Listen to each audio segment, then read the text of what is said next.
I started at Rhode Island School of Design, actually University of Vermont. I studied film, then I went to Rhode Island School of Design, got my bachelor's, and then followed up with my master's at AFI. And what was your first movie job? I did a little work on Repo Man with Alex Cox. I did a little bit of pickup work for Nightmare on Elm Street. A few films of sundry like that, Electric Boogaloo. Real small pieces, but I was working. And I did documentaries. And what did you make the transition to DP? Well, I started, all those little pieces I was doing DP second unit work on. I tried one film called Reborn as a camera assistant, and I'll never go back. They basically couldn't fire me, I was so cheap. So I stayed on. Then I worked on a film in El Salvador, a documentary about the death squads, and shot for the right wing. And then ended up the left wing crew got caught, and they were fled the country, so I shot the left side. And that's when you first got together with Oliver Stone. Oliver, yes, that's when Oliver basically hired me, so shortly after that, to shoot the film Salvador, which is my first film. And a great one it was. And it wasn't too long before he hired you for JFK. No, actually, the next one was Platoon right away. Yeah, right. It was directly following. 4th of July. And Born on the 4th. I worked with John Sayles a few times in between, and Errol Morris, and Rob Reiner. And then, JFK. And Martin Scorsese. Martin Scorsese, of course. No slouch. No slouch there. And Quentin Tarantino. So tell us about what it's like working with Quentin. Well, if Quentin were here, I probably would say this, but he's a master. He's an unbelievable fire of creativity and energy. He's extraordinarily brilliant, as you all know, in terms of his knowledge of film. He and Marty are very similar in that way. I would give the edge to Quentin in terms of his knowledge. He's fabulous because he forces you to go to the next level. There is nobody better, in my opinion, in terms of what I've worked with, in terms of directing. He stays on the set all the time. He's right beside you. He stands and watches the actors. There's no video village. There's a small monitor on the camera. He'll stand by the camera and look at that monitor, but there is no video village. No one sees anything. Even in major stunts, we don't record. Like when we blew up the building in Django, there was just 2 cameras. I had one, and he had one, and we had exactly the same shot, just in case one of the cameras broke. Wow. So let's get to The Hateful Eight. Marvelous, marvelous movie. Ultra Panavision. It's been dormant for almost 50 years. Hadn't been used since the 60s. There was only 10 movies ever made, including Ben-Hur and Mutiny on the Bounty. What got you guys interested in resurrecting this format? Well, that was actually I took a wrong turn. I had we were going to shoot in 65 millimeter, but we were told that the Ultra Panavision lenses weren't in existence or not capable of shooting with. So I was with Dan Sasaki looking at the lenses we did set up, and while he was setting up a lens, I walked through a curtain with Gregor Tavener, who was a camera assistant, and on a wall in the back on some shelves were these very funky looking lenses. And I said, what are these, Gregor? Gregor goes, well, that's Ultra Panavision. I said, I thought there weren't any. And there were quite a few of them. So They never throw anything away, do they? they don't throw it away. And Dan Sasaki walked back, and he had ear-to-ear grin. He was like, oh my God. He said, what are these, Dan? Do they work? He said, well, we haven't put them up in a long time. I said, can you put one up? So we put one up, and I looked at it on the framing charts, and it was just absolutely gorgeous. And I said, can we use these? Can we get enough lenses to make this? He said, I don't know whether we can. I said, don't tell Bob Harvey my thoughts. Okay, I don't want Harvey anybody. might be here by now, by the way. Bob Harvey, if you're here. So, Secret's out. Secret's out. So I said, don't tell him. I want to have a meeting tomorrow, and we'll have a discussion about this. Well, I came into the room the following morning. Bob was there. Everyone was there in the room for Panavision. And they said before I sat down, we're 100% behind this. Wow. It was like, there's no question, we're behind it. And Bob was absolutely like a key to getting it done. No, it's amazing, the grain, the color, it just sort of draws you in, you know. Yeah, and I don't know if you know, the lenses are quite distinct. Some of them were prism lenses, so they had a very odd shape. Some were cylindrical, which is a current design of lenses. But it was an absolute pleasure to work with them. Well, I know you tested extensively. Can you tell us a little bit about the testing? Well, the testing, I did testing on both lenses, so I could see if it didn't, because I couldn't guarantee that, no one could guarantee we could get the Ultra Panavision lenses ready. So we flew to Telluride and shot in many of the places we were thinking about shooting, and shot landscapes, faces, with both sets of lenses. And after the first test, I don't think there was a question within Panavision or in my own heart that was the proper choice to go. But the safe route was to continue to protect both until I knew, and I didn't tell Quentin that we had these lenses. Until I got to a point where I felt, all right, I can bring it up to him because I don't want to break his heart. And when I brought it up to him, I said, we have an opportunity here, but it may not happen to use Ultra Panavision. He goes, Cinerama? I said, well, kind of Cinerama, but that's another name. But yeah, that's the basic approach, 276. So we're going to go for it.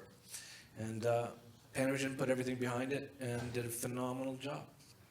And you needed assistance from other companies too, Kodak. Kodak actually they had stopped making, that was the end of 65 when we came aboard. And Lorette, who's here in the audience today, who represents Kodak, helped to get them on board very early, and they started to make 65 for us. And FotoKem, not like you had a lot of choice where to go, but No choice. my favorite lab. Only lab to go to is for film right now is FotoKem, and they did an unbelievable job as well. Now they've been doing enough 65 millimeter and For IMAX. For IMAX, so we were in capable hands. They did a fantastic job. Now, that's pretty fat film, 65 millimeter, and a 1,000-foot roll must go through the camera really quick. Yeah, so you have 9 minutes, and then what we had though is, as you can tell by Quentin's dialogue, it goes on for a while, and he wanted longer takes. So we tried to get a 2,000-foot magazine made, and for Kodak to develop 2,000-foot loads. They went and built 2,000-foot loads for you. And Panavision made the magazines. Panavision created a magazine for 2,000 feet, but we found the motor couldn't quite handle 2,000, so it ended up at 1,800-foot rolls. Yeah, and you did some high speed too. Yeah, we did, you saw the high speed, yeah. That was as fast as you could crank it. As fast as the cameras go. What was it like working in the cold? It must have been quite. Well, that was a challenge. Everything hang in there. That was a challenge, but I give a great deal of credit again to Panavision, to Gregor Taverner at the AC. They created the capability of these machines to be able to withstand these very low temperatures. And sometimes in the mornings it would be 10 or 12 below zero. And by midday it would change. It's been a dry season, as you all know, or that was a dry season. There wasn't a lot of snow. We were there primarily to do the exterior work. An original plan was to stay there and only shoot one half of the haberdashery. And that was a haberdashery facing out to the door. The other half was going to be shot on a stage here. Bit by bit, it turned from one half into, okay, well, we're going to include Joe Gage's corner. All right, we're going to keep the kitchen in now. All right, kitchen's sticking, but we won't put it in the fireplace. Once I heard the fireplace was coming in, I knew basically I was shooting on a practical set. So half the film, or a percentage of it, is shot on location in a practical set with no removable walls. And where is that? That was in Telluride. Okay. And then you came back and built matching sets on stage? The same building was built here on the red stages. How did you get their breath to show? Quentin had a fleet of air conditioners. Oh, to make the stage outside. It was colder on stage than it was on location. It was so moist too, because to get the breath, you have to be at the right dew point. So it was nasty. We were all trying to hide the air conditioners. It was like, take that tube out of here. Even actors were begging to shut it off. And some people sabotaged There were people pulling them, putting holes in them. It was just that cold. It was miserable, miserable. And you've got blankets on the camera to keep those warm. They while had they're heated- cranking cold in there. Yeah. That's a lot. That's a lot of work. How about visual effects? Were there a lot of visual effects in the movie? The visual effects in the movie are for the windows, when we were on stage primarily. But In the Quentin stage, was that a doesn't want- cutaway? What, excuse me? The stagecoach? It was sliced. Okay. You do it from one side, or you could go the other side, you could pull out the panels. But it was all shot practically on location with a camera car essentially and towing it. Okay, so you're backed up on the camera car, driving down the road. Driving down the road. In the middle of Telluride. I know you like to move the camera, at least you did with Scorsese. He loves to move the camera. But there's no putting that camera on Steadicam. No, actually, we probably could have, but I think it would have maxed out the very edge of it. You would have had to go with a small load and an MOS camera. And no handheld, or at least not very practical. Not for me. I also broke my back on the show, so Seriously? yeah, I was skiing with a friend, and she did it. But So how did you support the camera? Because there was movement in it. yeah, no, it's quite a bit. We did a lot of crane work. I've fallen in love with the crane. I like to ride. I don't necessarily want it on a Technicrane unless the Technicrane or a remote head is going to in some way enhance it in a way that I can't achieve if I'm riding. I prefer to look through a lens at somebody. It's organic. Okay, and now look at a monitor. Even though with digital, you're looking at a monitor in your eyepiece. A lot of the guys that I start working with, because the show I'm working with now is called Live by Night, and we're shooting with the Area 65 Oh, with Panavision lenses, vintage Panavision. They did a nice job of working that out. well, that's an interesting comparison that only you can make, having shot both of those formats. How much did the camera weigh? Do you remember? Oh, I think they closed in on 90 with film loads. Oh, that's not so bad. I thought it was worse. I think it's around that. I might be wrong though. Don't quote me. Very, very wide frame, that format, 2.76 to 1. Yes. Well, it's obviously great for the panoramic scenes, but what do you think, how did you adapt it to shooting narrative Well, dialogue scenes? You saw it. I love the fact that you can see so many characters in a scene. They're almost always there. There's 8 characters. They're virtually always visible. Even in a medium shot, you have the sense of who's somewhere else in the room. So you don't lose that. And that's what I felt. That's why I felt it worked quite well. I mean, Quentin is the reason we made 276 and what we should. It was his desire. And I'm not the type of DP that would say, I'm not going to do that. Not only would I not say that, I look so forward to actually shooting 65 millimeter because I think it's a once in a lifetime. This film was also not, it was chemically finished. In other words, it's not scanned and put back onto film. Negative was cut? Negative was cut. It was edited on a flatbed. They did have Avid, but they did a lot of work on the, and so it's all, I don't know how many of you that are younger have done a film. It's a laborious process. It's like you call out a point of density, 2 points of density, a little yellow. It isn't like you can go in and circle somebody and, I'm going to make him a little bit brighter. I'm going to make that wall a little darker. You're forced to be able to do it you have to do it on set. So it's essentially what you see in camera is what you got here. I noticed that the wide format was really well used one time when you had a close-up of 2 people. It was a two-shot close-up, Yeah. and they're both doing interesting things, and you were watching back and forth, and they weren't relating to each other, but there was a lot going on. And then I saw another time where it seemed like it was hard to get the person that wasn't supposed to be the center of attention out of the frame. That must have been a little hard, too. Those were both in the Stagecoach. Yeah. That's a true statement. Yeah. That was your battle then, huh? No, my battle One of was them. how to light.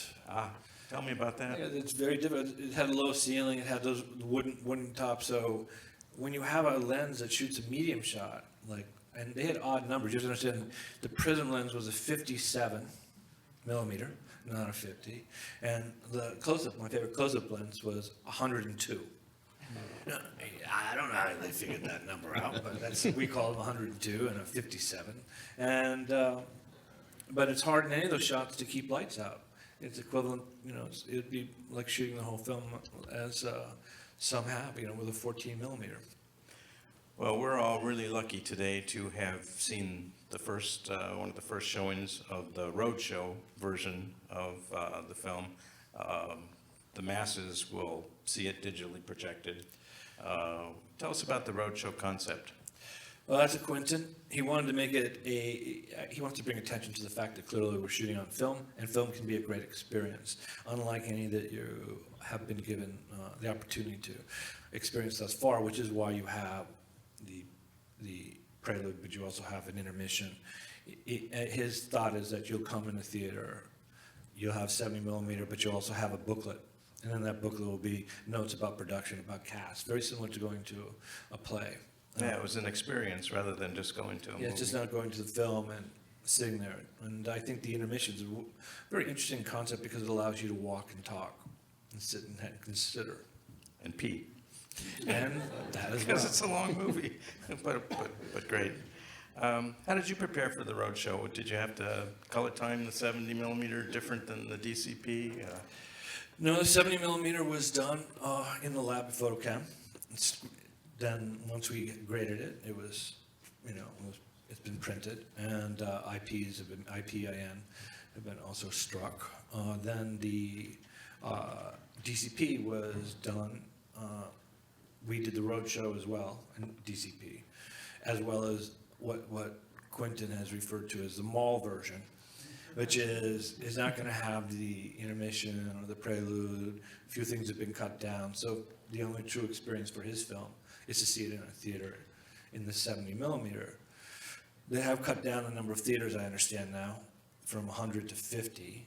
Well, let me ask you about the dailies process. That must have been challenging. Everything was done, was delivered in 70 millimeter. All the dailies were screened for Quentin on location in Telluride for anyone in the crew who wanted to go. And only select takes, clearly. And which is something that's disappearing too, select takes. The digital process with studios, like I'm working with Warner Brothers, no matter whether you have select takes or not, they're not done with select takes. Everything you shoot is delivered to you, bad or good.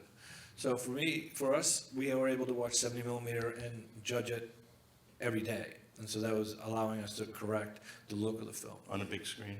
On a a decent screen. Beautiful. Can you tell us anything about your next project? Well, I'm working with Ben Affleck, who's directing Live by Night. It's a gangster film in the period of Prohibition. With the Alexa 65? And with the Alexa 65. Well, no, they call it the Arri 65, but yeah. And you're using basically the same lenses? Or? No, we went with cylindrical, basically the 220. We're not doing 276. Do you ever rest? Not enough, but I have a lot of women to feed. Ex-marriages, things like that.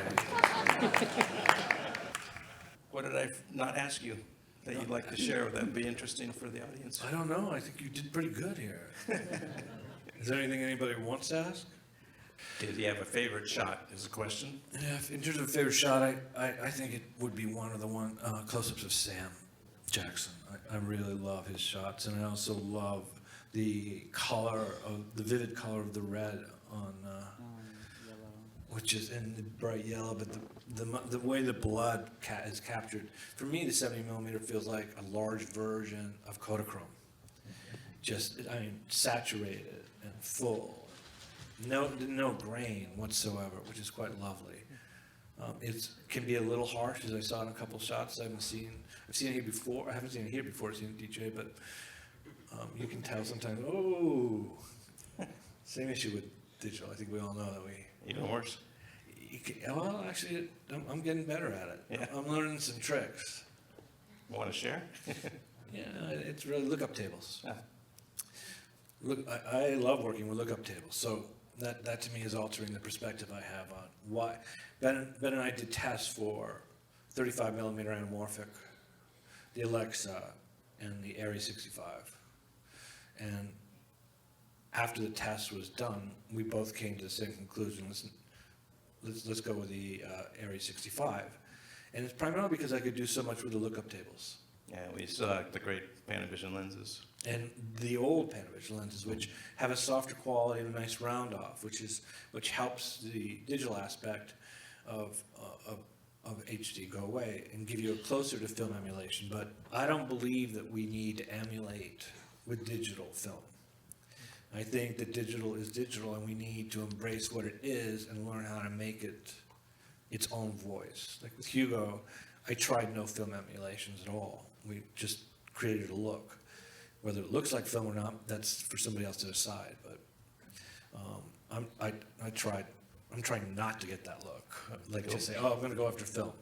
I love film. I think it's the most beautiful. And we still have film. And we still have it. And we should hope to keep Use film when you can. Yeah. And I would love to shoot every film. I would love to have shot this film I'm doing on 70 millimeter, in 65. But That was one of my last questions is, would you do it again? I would love to do it again. And would you recommend it to other people for I would projects if it's right? Or Yeah.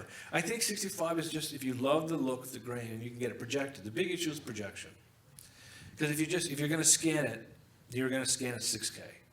Because you got to get that level of resolution. And when you get that level of resolution, you're going to have a different image on the screen. But I think format could easily work for anyone in any subject matter, in my opinion.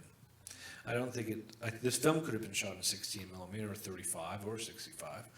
Quentin saw in his head this concept, and we made landscapes out of faces. great script, great acting. Brilliant. It's a wonderful, wonderful movie. And I love the incredible Richardson score. shot. It'll be known as the Richardson shot from now on. You shoot like this, and they come up and look under the brim of their hat. I think that's a Quentin. You have a few of those. It's a real Quentin. That's his thing. I have some thank yous, not the least of which is you, but we'll save you the best for last. I want to thank the Weinstein Company very, very much for allowing us to screen here. And the American Cinematheque and the Egyptian Theater. And I'd like to especially thank our volunteer crew, Alex Sachs and Dwight Lay running cameras, Christopher Nell keeping an eye on the sound. And sir, thank you so much. My pleasure. Thank you all for coming. Bravo.